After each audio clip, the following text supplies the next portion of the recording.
এই পাঁচজন মিলে বাংলাদেশ ক্রিকেটকে কোনো আন্তর্জাতিক ট্রফি এনে দিতে পারেন নাই, তথাপি তাদের একটা বেশ প্রভাব ছিল ক্রিকেটে। এই পাঁচজনের কাউকেই আর আমরা ওডিআইতে দেখতে পাবো না। এর মধ্যে পাঁচজনের মধ্যে চারজন স্বেচ্ছায় বিদায় নিয়েছেন, একজন ফোর্সফুল্লি বিদায় নিতে হয়েছে তাকে। আসসালামু আলাইকুম। অবশেষে বাংলাদেশের ক্রিকেট থেকে পঞ্চ পাণ্ডবের বিদায়। এই পঞ্চ পাণ্ডব শব্দটাই আসলে একটি নেতিবাচক শব্দ। তারপরেও যেহেতু এই শব্দটা বাংলাদেশ ক্রিকেটে একটি পজিটিভ শব্দ হিসেবে গৃহীত হয়েছে এবং সবাই এটাকে পজিটিভলি নেয়, তো সেই হিসেবে এই পঞ্চপাণ্ডব জিনিসটা হচ্ছে আসলে পাঁচজন ক্রিকেটারের সমন্বয়ে ঘটিত। সেটা হচ্ছে সাকিব আল হাসান, মেইন পাণ্ডব মাশরাফি বিন মুর্তজা, তামিম ইকবাল, মুশফিকুর রহিম এবং মাহমুদুল্লাহ রিয়াদ।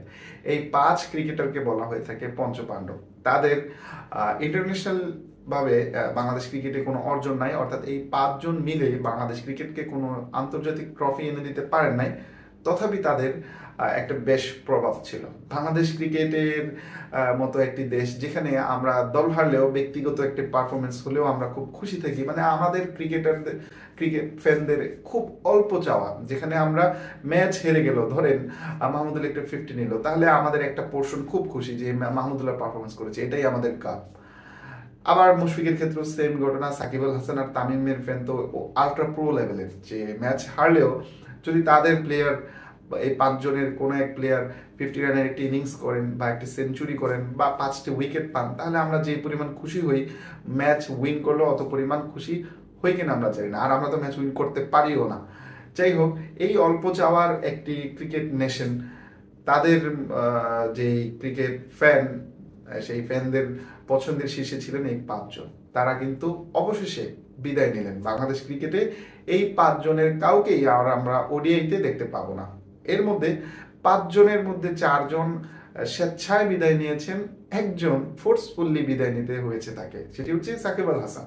তিনি ফর্মালি কোনো বিদায় নেননি এবং তিনি ওডিআই খেলতে চান, টেস্টও খেলতে চান, টি20ও খেলতে চান, বাট দেশের যে আপাতত তার যে অবস্থান, সেই অবস্থানে তিনি কিন্তু আর খেলতে পারবেন না। এভাবে যদি 1-1.5 বছর না খেলতে পারেন, অটোমেটিক্যালি তার বয়স হয়ে যাবেন, তিনি আর বাংলাদেশের জার্সিতে খেলতে পারবেন না বলেই ধরে নিয়ে যাচ্ছে। এই জন্যই বলা হয়ে থাকে বাংলাদেশ ক্রিকেট থেকে 5জন প্লেয়ার অর্থাৎ পঞ্চ পাণ্ডবের বিদায় হয়ে গেছে।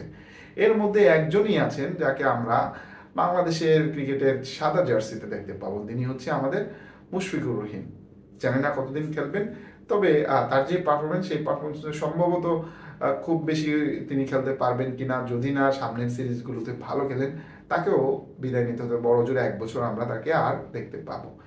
এই যে বাংলাদেশ ক্রিকেটের পঞ্চপাণ্ডব, তাদের ইন্টারন্যাশনালি ভাবে তারা কতটা অ্যাকসেপ্টেবল বিভিন্ন লিগগুলোতে, এই হিসেবে যদি চিন্তা করি, বাংলাদেশের ক্রিকেটের জন্য এই পঞ্চপাণ্ডব যতটা বিগ ফ্যাক্টর ইন্টারন্যাশনাল ক্রিকেটে, ততটা বিগ ফ্যাক্টর নয় এক্সেপ্ট সাকিব আল হাসান।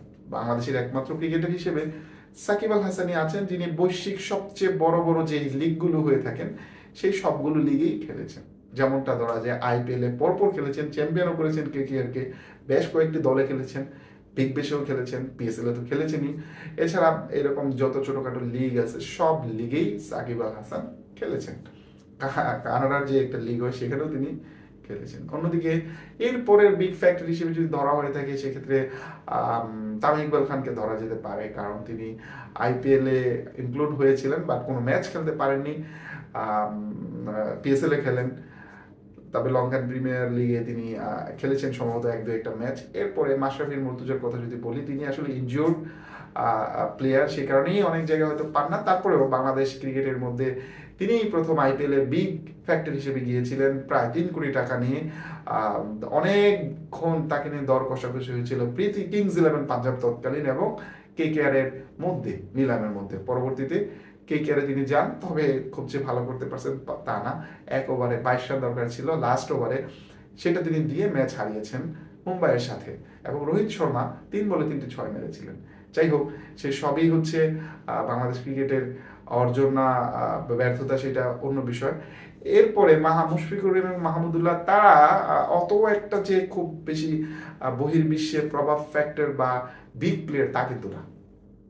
এই 3জন সাকিব আল হাসান, মাশরাফি বিন মুর্তজা এবং তামিম ইকবাল মোটামুটি অ্যাকসেপ্টেবল নেয়।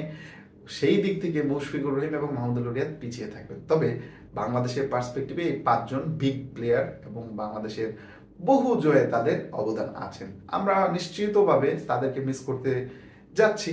যেমনটাই ধরা যায় মাশরাফি বিন মুর্তজার রিটায়ারমেন্টের পরে ক্যাপ্টেন্সি নিয়ে আমরা যে প্রবলেমটা এখন ফেস করছি, সেম এই 5 জনের কেউ যদি না থাকে আমরা কিন্তু ক্রিকেটের পুরো কাঠামোতে এই প্রবলেমটা ফেস করব। নবীন একটি দল বলা চলে বাংলাদেশ ক্রিকেট টিমকে, যেখানে লর্ড শান্তের মতো ক্যাপ্টেন থাকে।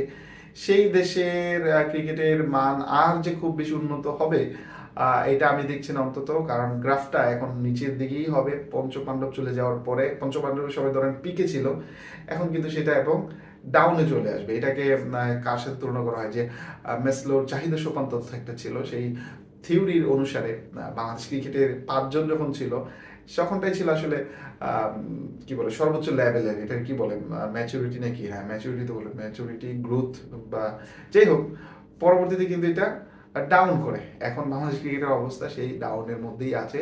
পঞ্চপাণ্ডবকে বাংলাদেশ ক্রিকেট মিস করবে, এটা নিয়ে কোনো সন্দেহ নাই। তবে এখন একটি সুযোগ পেয়েছে নবীন ক্রিকেটাররা, তারা নিজেদেরকে আরো সুযোগ পাবেন নিয়মিত ম্যাচ খেলার। একটা সময় ছিল যে তাদের কারণে নবীনরা দলে চান্স পায় না বা একটা দুইটা ম্যাচ খেলার পর তাদেরকে বসিয়ে ফেলা হয়।